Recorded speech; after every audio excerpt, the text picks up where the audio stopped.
My name is Yaeli Ohana. I'm an artist. I've been painting and showing my work for over 20 years. And I'm here to talk about earth colours.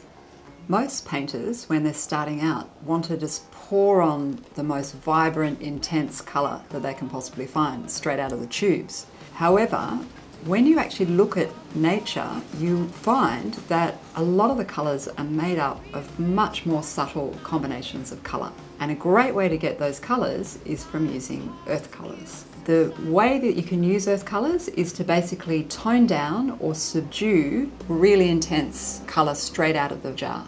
I'm going to be showing you some techniques to help you feel more confident with mixing earth colours.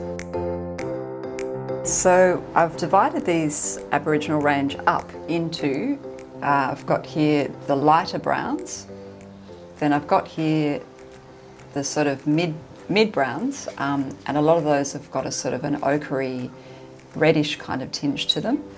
And then these are the darker browns, and they've got less red in them, apart from this red oxide, which is quite lovely, but these are much more neutral browns.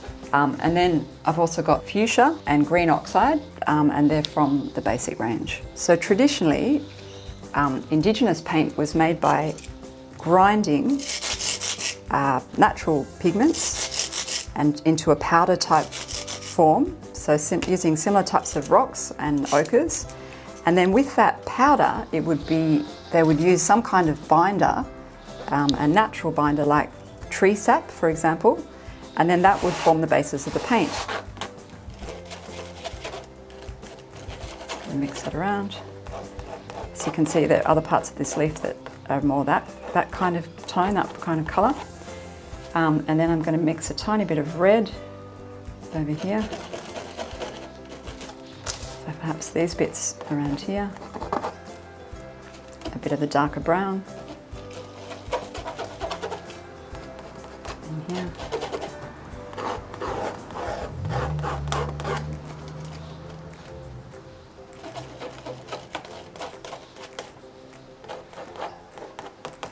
Okay, I'm just going to mix up a bit of grey, just black and white, so it's not technically a colour, it's a tone. And I'm just going to add that into some of these earthier tones. And as you can see, I'm just going to put little swatches so you can see the different colours that I'm coming up with. And you almost have to sort of imagine them into the spots of the leaf, because the leaf is actually, if you really look carefully, there are lots and lots of different colours there. So you need a little bit of an imagination. I'm just going to put little flecks here wherever I see something that looks a bit like that colour. And then when you rub back, it's kind of a nice way of blending those areas together as well. Even a bit of this fuchsia, if I just mix that in as well, you can very quickly see there's this beautiful sort of pinky grey colour. And there's a nice colour there too. And somewhere in there you've got this kind of colour. Lots of lovely greys. In nature, when you look outside, there's actually lots and lots of grey, more than you think in plants. Particularly gum trees. If you look at gum leaves, for example, you'll see lots and lots of shades of greeny grey in the leaves. So it's really important to try and create that in lots of different ways, and there are multiple ways you can create different greys. One of them is actually to mix complementary opposite colours together. So for example, if I mix green, I'm just going to mix it here, and red together, and in this case I've got green, and this is a beautiful fuchsia, so it's a more purpley kind of red. So I'm just adding some of this raw umber into this sort of grey colour, and then that way we've got nice browny grey colours. And for all the darker bits here that you can see all the veins of the leaves here. I often go on painting trips, and when I do, I like to take a really great range of earth tones, and I find that the Hydrocryl Aboriginal range is very helpful. You can basically get any colour you see out there in the Australian landscape. You can see how just by adding a tiny bit of another colour, you can just shift the colour as we go along and refine the colour.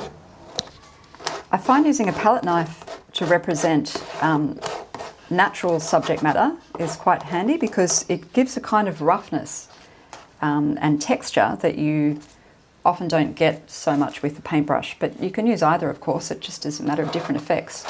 But particularly with dry kind of looking things like dry grasses or the bark of a tree, palette knives can be quite handy to use, as well as using dry brush, broken brush effects. I'll just show you an example of that here, but again, it gives a kind of a dry feeling to your paint. There's nothing more satisfying than going on a painting trip, taking a beautiful range of paints away, including all the yummy earth tones, and maybe a bottle of wine, and sitting down, taking your shoes off, watching the sun go down, trying to capture those fleeting moments, and just knowing that you can capture any colour that you want.